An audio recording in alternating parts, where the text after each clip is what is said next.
Kovo 11. Man yra šventė, išties ypatinga diena metuose. Diena, kai pagalvoju apie galimybės, kurių galėjo ir nebūti. Galimybės mokytis, tobulėti, veikti. Ir kurti vieningą ateitį. Ko manau ir buvo siekta? Ko ir šiandien siekime universitete ir Lietuvoje. Būti reikšmingais piliečiais savo šaliai, aktyviais studentais savo universitetui ir atvirais bei inovatyviais kūrėjais visuomeniai. Atsakingais svajotojais, kurių idėjos ir sprendimai kelia naujus tikslus. Žmonėmis, nebijančiais išsakyti laisvą mintį ir žodį, bei prisiimti už juos atsakomybę.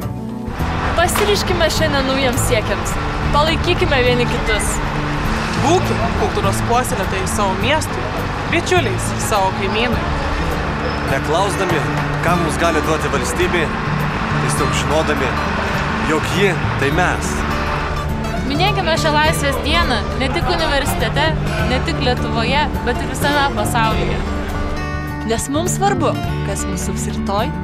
Nes mes kuriam rytojų. Naują, šviesų ir daug žadantį.